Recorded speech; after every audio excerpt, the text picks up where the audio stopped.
And welcome to Spring Clean Your Finances. Thank you for joining us this morning.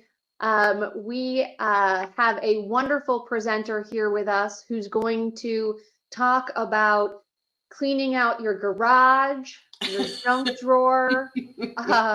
No, I promise you, we're not going to do any of those things. I know most of you, when you think of spring cleaning, you think of those kinds of projects, but we're going to talk about your finances today, how to get you inspired to get your financial house in order. So with that, I wanted to make a couple of announcements. First of all, for those joining you, want you to know this is being recorded.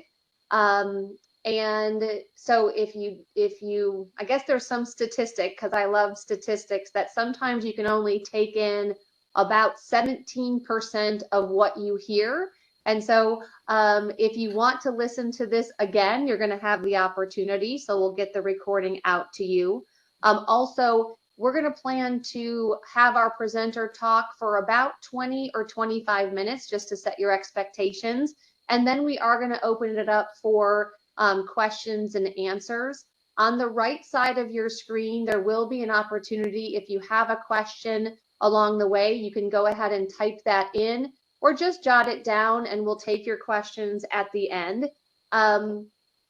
Also, let me just tell you a little bit. By the way, I think most of you know me, but just in case, I started without introducing myself. I am Megan Sturrett, and again, excited that you're here with us today. And I wanted to thank a couple people. Number one, Keith McDonald.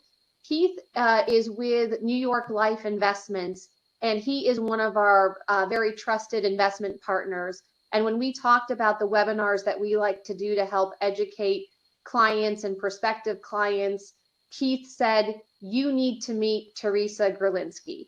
And so that is our presenter for today. And let me tell you a little bit about Teresa.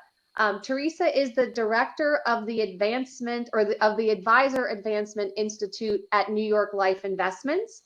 She lives in Chicago, and her job is to provide support for financial advisors, for employees of New York Life, to try to build their businesses, build their practices, and educate their clients. And so she has experience with women and investing, talking about planning, talking about psychology. She has a journalism major from the University of Wisconsin. So she is a fellow Big Tenner. And she comes with a ton of experience, right? Before her time at New York Life, she had 15 years as a marketing executive in the financial services business. She also has done content marketing in the automotive and pharmaceutical spaces as well. So we are very lucky to have time with Teresa this morning. So with that, Teresa, welcome. Thank you for agreeing to be here with us today. Of course. And please go ahead and take it away. Wonderful. Thanks, Megan. And thanks all of you for taking a minute. I love the timing of today's presentation because we just got past April 15th, right? Like that big tax day where, you're trying to pull everything together. And typically what I find is that is when people are saying, I've got to get this organized. I wish I was more organized, right? Nobody likes pulling their tax information together. Nobody likes paying taxes.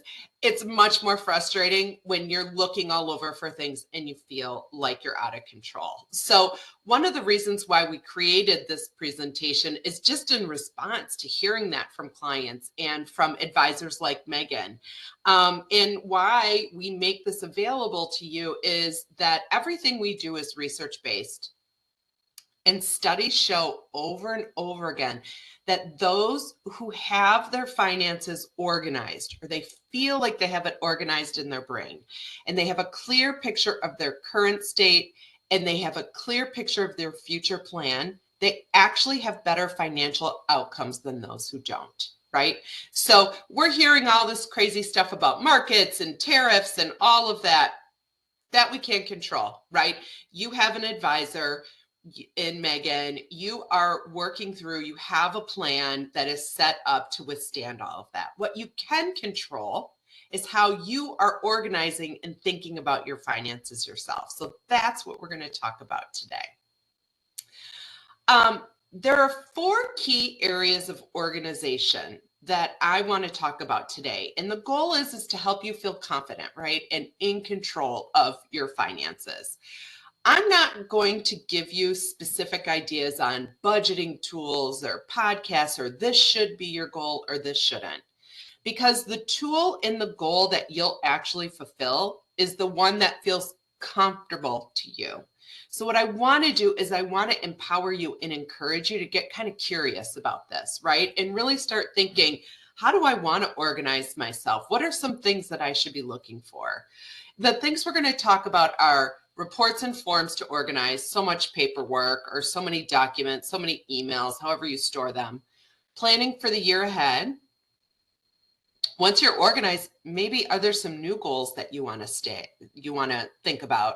And then how can you give yourself the space and time to stay educated throughout the year, right? How do you make your goal one that is, I'm going to learn a little bit more this year and feel a little bit more in control and understand how my money is working for me and being intentional with how I'm spending my money a little bit more than I was last year. So why? I mean, you've gotten this far, right? And when Megan talked about, junk drawers in garages, listen, sometimes people have their financial documents in those spots, right? Like, so number one, let's get them into the space in your home, in your office, in your brain where they actually belong, right? Again, we want you to feel really intentional about this, right? Be intentional about your spending, right? Be aware. It's not that spending is bad, but are you being really smart with how you're spending? Are you making sure your money is working for you? So, for instance, if you are cluttered and you're not finding bills that you need to pay and you can't remember what you did or did not take care of, right? Your money is, and there's late fees, all those little things, your money's not working for you, right? Just by not keeping control of all that. I have a perfect example. I'm going to out myself. I travel a ton for work. I went to the airport. I went into the United Club, excited to be able to sit there and have a little bit of quiet and a nice clean bathroom before I got in the next flight. And they said, it's expired, right? Your admittance has expired. I forgot, right? I forgot that I had it re-upped for the year. And so that whole day, I was sort of like thrown off, like my whole system, whatever. It's not a big deal. But if I was organized, those little things wouldn't have happened, right? And so just thinking about that is so important. The other thing is you really want to be able to focus your time and your energy on thinking ahead and planning for the future rather than scrambling to just say, oh, wait, did I pay that credit card bill? Or, oh my gosh, I don't even know what do I have a cable provider, even though I'm only looking at streaming services? Little things like that. They aren't going to break the bank, but what they do is they make you feel less capable. That makes you feel less confident, right? You're kicking yourself instead of saying, yay me. And we want you to say, yay me. So number one is paperwork, right? I don't care whether you're getting married, getting divorced, whether you're buying a house, whether you're moving, whether you're settling in a state, whether you're downsizing, whether you're upsizing, whatever it is, all of these life events, if you've done any of them, you'll agree. You can't fully experience them unless you have an accompanying mountain of documents. And they really do generate a lot of those documents. And so what you want to do is you want to think of and come up with a filing system that works for you and really take the time to consolidate this. If you are a paper person, fine. Consolidate that. If that helps you feel more in control, just make sure that is in a very secure spot, right? So part of organization is, what is my security? I know, Megan, located out in California, I mean, all the fires, everything that your state has really dealt with, right? Like, where are those important papers? Are they in a safe spot, right? The other thing that you really want to think of too is, okay, well, maybe I do, right, need to find key documents. And you don't want to wait until you're going through a crisis, right? When I help, I have elderly parents and, I'm a power of attorney. I want to know exactly where that is in case I need it, right? When I'm rushing to help them, when I'm upset, when I'm nervous about something, trying to remember where I have all of that, that's a terrible time to be looking for all that. So you want to think about those really important documents. So loan applications, those take forever, right? So keep them in a spot so you have them if you ever need to do them or if you need to fill out another one. We'll talk about credit discrepancies, investment planning, career transition. This is a big one. There is a lot of organization that needs to happen if you're transitioning or changing jobs. So that if that is something you've done in the last year or two, make sure that you've moved over all the important 401k, any of your retirement things, all of those sorts of things. And then retirement, right? Anything having to do with Social Security, Medicare, 401k, all of that. Those are important buckets that you want to think about when it comes to organizing. Once you've decided, right, I'm going to organize paperwork, or if you're a digital person, right, I'm going to keep all of these PDFs in a password secured spot, right, and I'm going to have online folders, whichever way that it is. And once you know what you all have out there, you want to run your credit report, right? And we recommend running your credit report. Number one, yes, this is what lenders see, but this is what's going to help you identify and make sure there hasn't been identity theft, right? So we're focusing a lot on security of paperwork or of folders and thinking about that because we do not want identity theft. Anybody that's gone through it, it is a long, frustrating process. And just by pulling your credit report, right, you will really understand whether or not you have had anybody is using your identity. The other thing that's really great about pulling your credit report, getting back to, is my money working for me? That's going to show you if your money's working against you. And by that, it means, darn it, those late fees that I keep forgetting on that credit card bill, that's adding up. That's dinging my credit report if I want to go out and take a home equity loan because I'm ready to redo my kitchen or whatever it is, right? Your money is working against you at that point. So really think about a credit report. There are all kinds of different credit bureaus out there: TransUnion, Experian, Equifax. Choose one and just make sure that you're regularly doing this around this time of year. Maybe before taxes, around taxes, after. This is just a good time because you have to do all of this. So just get in the habit. It's just like when we have all those annual doctor's appointments, we typically do the same time of year. Do this at the same time every year, just so it becomes natural. Okay. You figured out all the documents, right? You've got it all in one spot. You understand these are the loans I have. These are my investments. This is my portfolio. This is what my advisor's giving me. These are my expenses, right? You want to pull all that together and include your bank and credit card statements. And again, once you're looking at the big picture, where is my money working against me? So one of the, we're subscribing to everything. When you go through that bank statements or those credit card statements, I had a son who was looking for a summer job, a summer internship, and he sent me his resume, and I was embarrassed for him. I'm like, how is this possible that you think this will get you a job? So we subscribed to resume.com. It was $23.50, I think, a month. And I had every intention of just doing it, helping him get his resume, get him employed, and I was going to cancel it. I forgot to cancel it. And so when I went through this exercise and I saw that, I'm like, that was my money working against me for a good 6 months. And it did work. He did get the job, but he had the job for a long time. And I still had this recurring thing. So any sort of situation like that, we're really seeing it with streaming services. So, Peacock, I wanted to watch that episode, that series, that movie, and then all of a sudden you're like, I watch this maybe twice a year. Do I really need to keep this? Again, these things don't break the bank, but when you start to pull it all together, you're like, wow, this isn't my money working for me. It's working against me, right?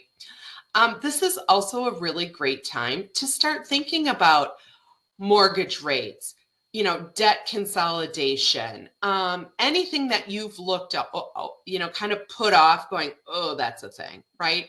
If you're starting to say, oh, I think I'm looking at a new car, right? Okay, these are the times you've done your credit report, kind of see, what do you want to do for a new car? Do I want to pay cash? Do I want to get a loan? Talk to your financial advisor about it. But really start to use this time to think about, what is it that I want to do, and how is this going to intentionally help me live my life the way that I want to, right? Again, print, if you want to print or save as PDFs, be very, very careful. Shred documents you do not need. Shred credit card statements that are coming in, even if it's just like a flyer, or I shouldn't say a statement, like an advertisement, any of that stuff. Just get in the habit of anything you don't need of shredding. Shredders are inexpensive. Set it up in a little corner over a garbage can, pull it out, right, and then recycle. But this, again, we want to be sure that you are keeping your identity nice and safe. A little plug for your financial advisors here.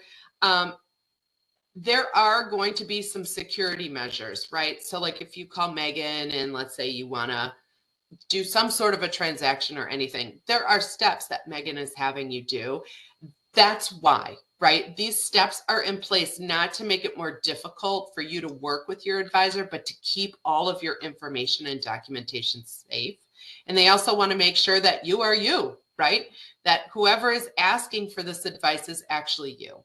So anytime when you're trying to organize, you don't want to organize and sacrifice safety, right? So take that extra step. Okay, you're organized, you have the big picture. Now's where you really look at your goals, right? Where has my money been working for me, against me? Have I been intentionally spending money in a way that is going to allow me to meet my goals?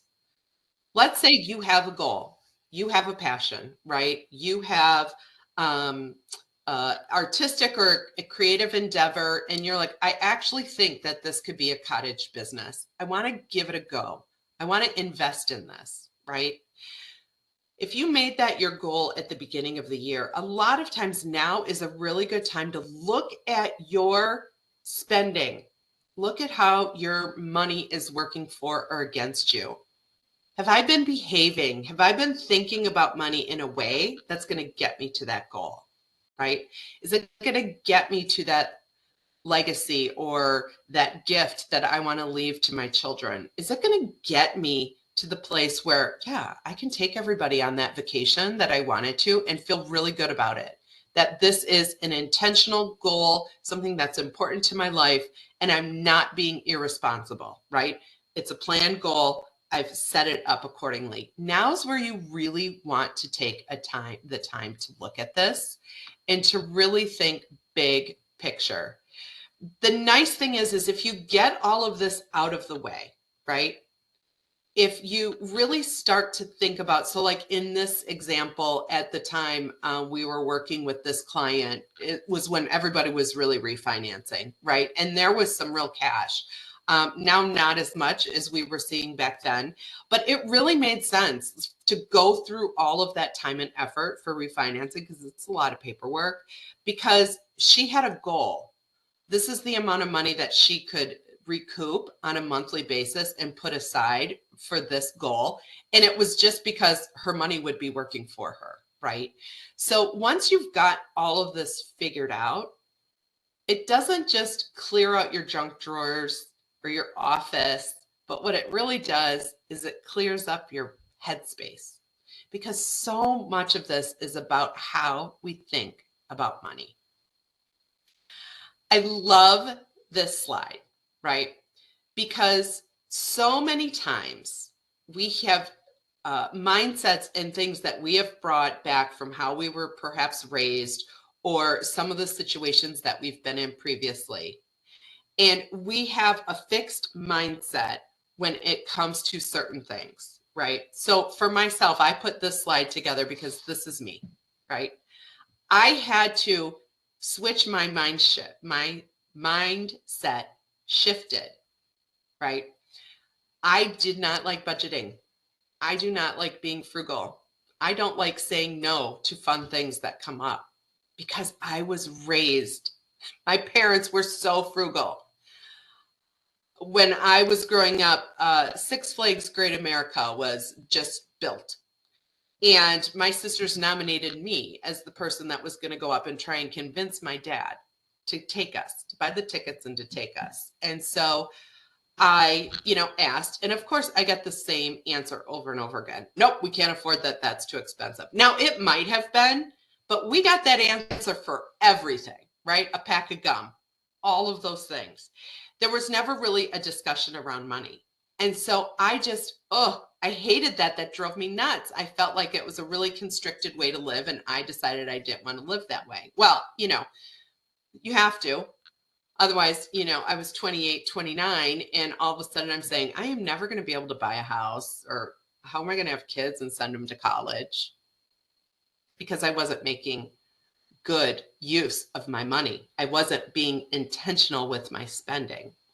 So what I had to do is I had to switch budget, frugal, saying no from a negative to a positive. By doing those three things, I was giving myself freedom, right? Freedom to purchase a home, freedom to raise my children and to go on a vacation, freedom to send them through college. So much of this, right? When you're talking about all of these things, really think about how are you thinking about money? And are there some things that you maybe need to change your thinking on, right? And what you want to do is really understand what is most important to you. What do you really value, right? Do you value being able to set something aside, right? To really explain to yourself, this is what I have spent my money on and I feel really good about it, right? So think about how you're thinking about your money. And you may find, right, that this organization isn't something that you really want to procrastinate, right? You might feel like this feels really good. It's like a workout, right? Oh, I don't really want to go today, but you feel so good afterwards. Same thing with organizing your finances.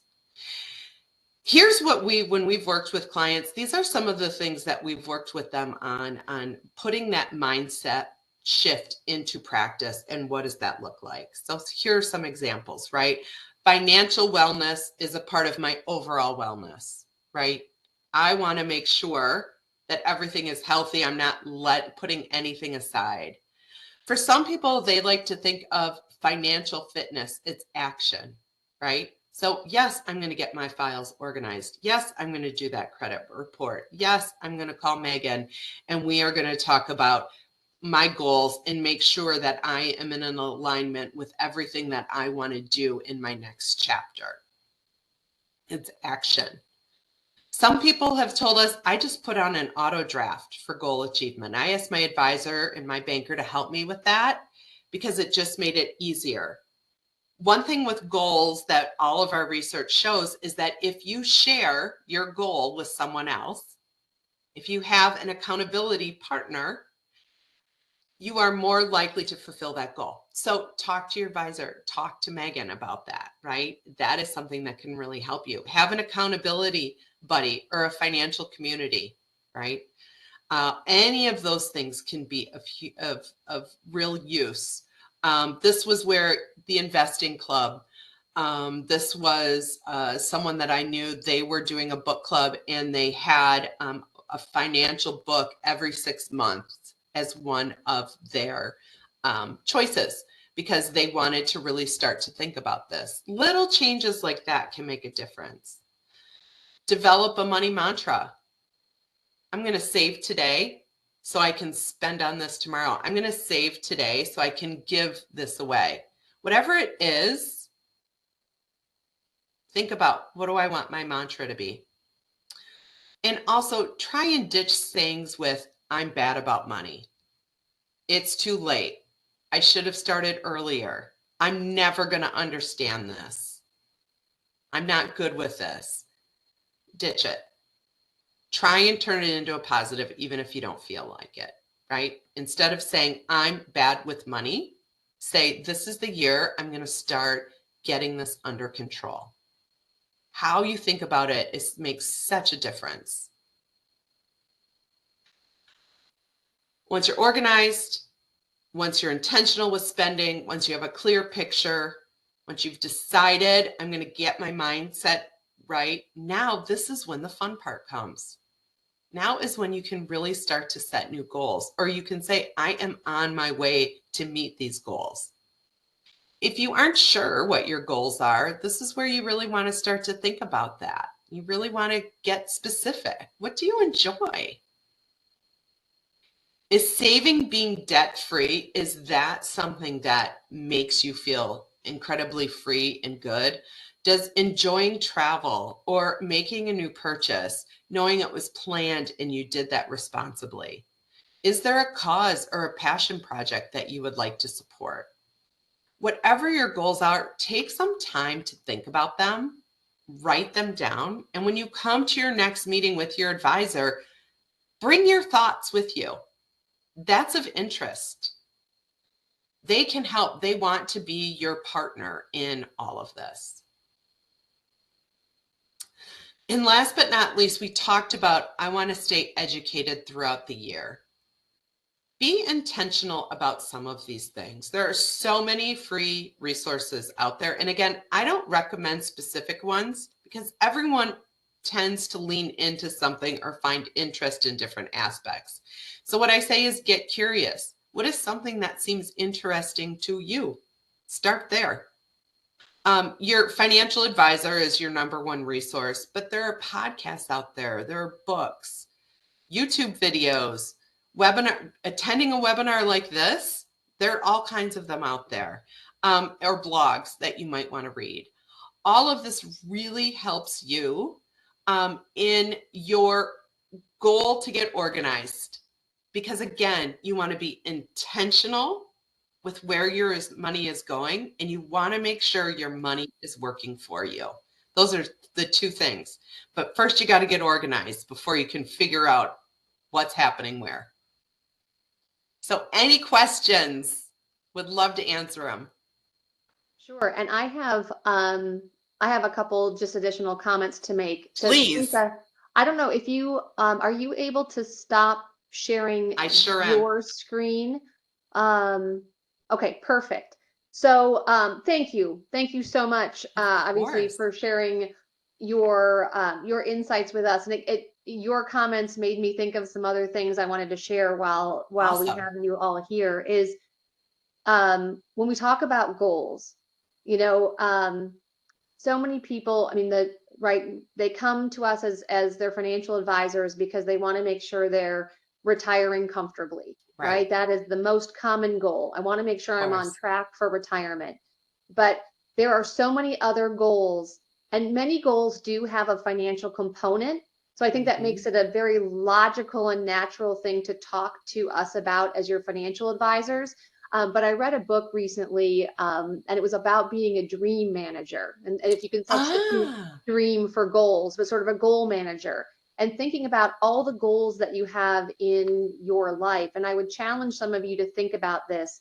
You know, it's very common that there's physical goals, right? I want to eat better. I want to look better. I want to get to the gym more. I want to walk more, right? I want to have less wrinkles in my forehead. Right? That's mine. That's mine. But there's also a lot of other goals when we think about intellectual goals, emotional goals. You know, do you want to write a book? Do you want to learn a new language? Do you I'm just trying to think of, I'm looking at my notes here of other creative goals. Do you want to Yes. try a painting class? Do you want to try tap lessons? Whatever that might be. Do I want to try to be more patient with my children? Do I want to try to be more patient with my coworkers, with my neighbors, whatever it might be?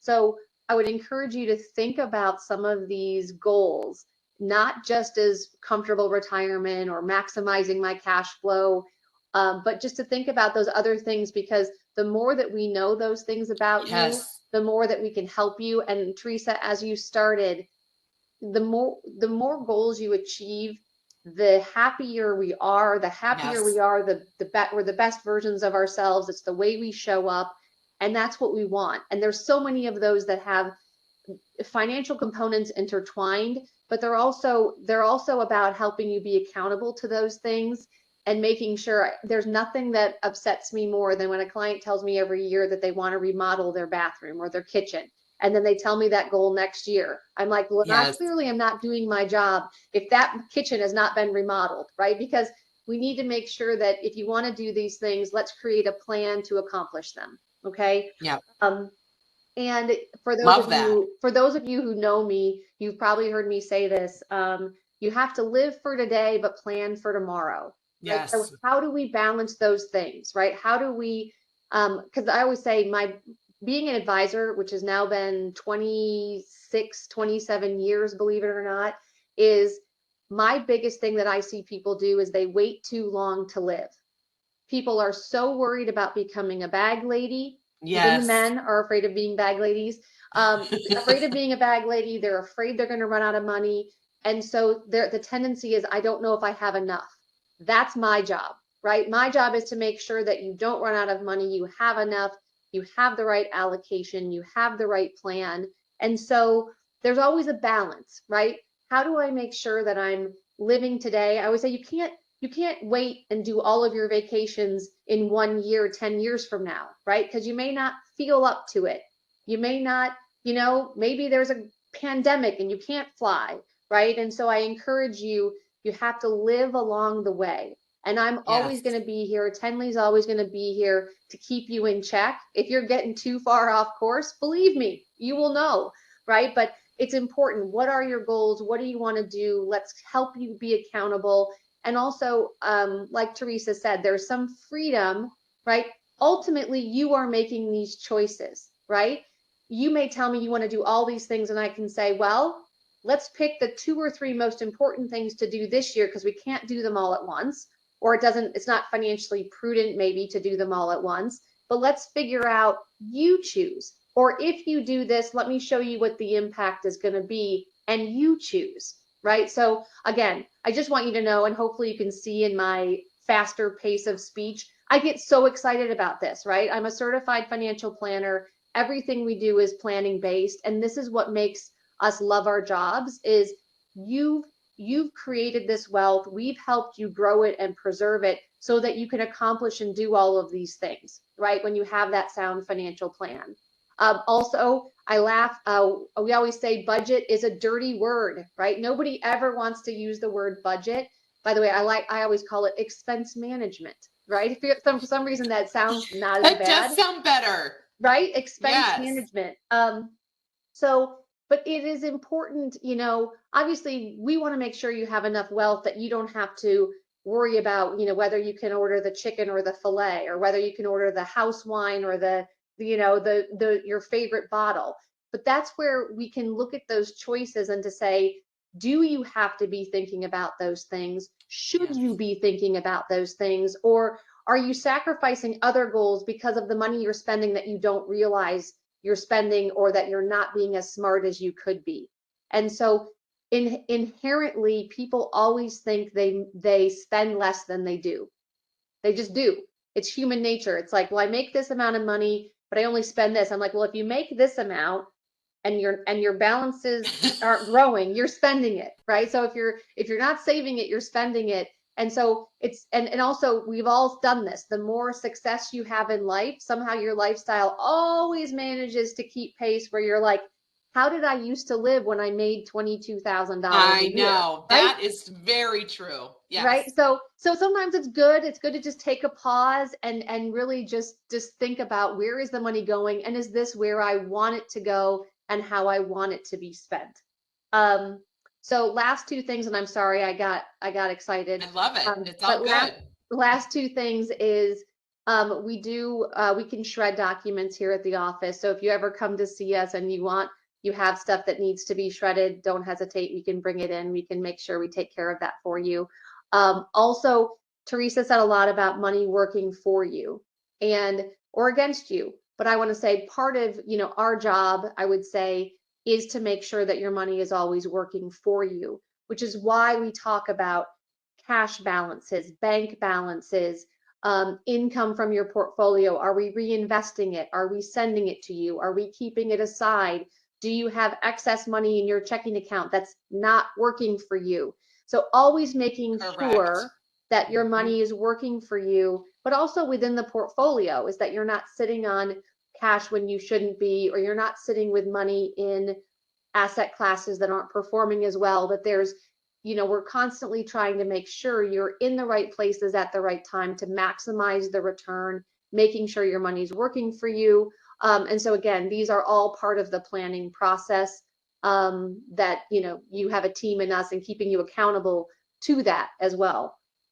So that was no questions, just thoughts and comments. But so thank you. I was diligently writing notes as we were going along.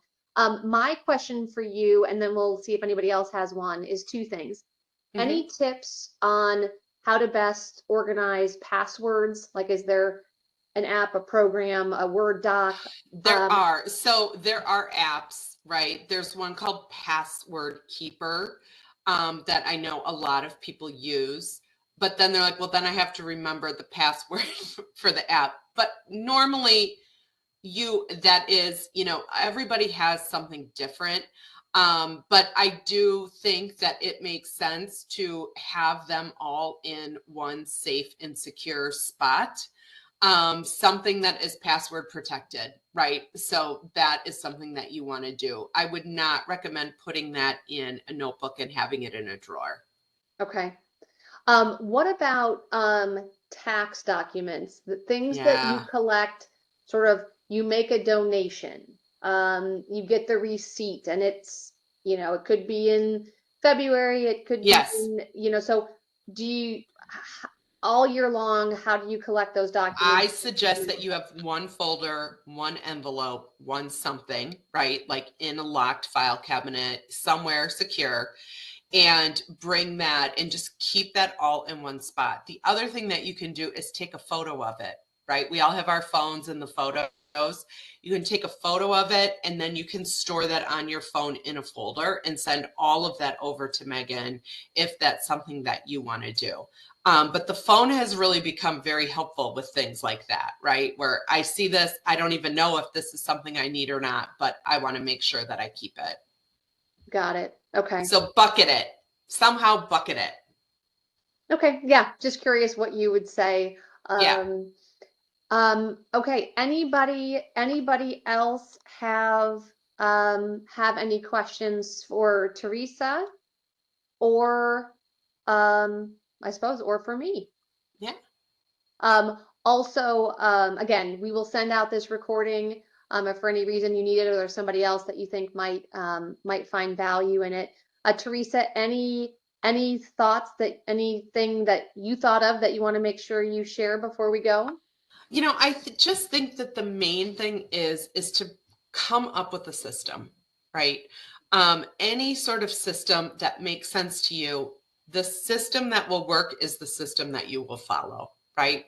So really just start to get intentional about that. And it doesn't have to be perfect. You can change it around, but just get started, right? I like the financial wellness, like financial fitness equals action. Find an action. Start acting on some of these things rather than just thinking about it. Okay. Um, well, in closing, I just want to say, thank you, Teresa, Thank you for having me. for joining us today. Thank you to the other Teresa who is moderating, and got us hooked up with this technology today. Also, I want to mention to you, if there are webinar topics that you are interested in, please let me know, because we try to do an educational webinar on a monthly, not a monthly, on a quarterly basis. We did ones about the elections. We've done about market outlooks. We've done things, spring cleaning your finances. We've done things on Medicare and Social Security. But part of this is, what do you want to hear more about?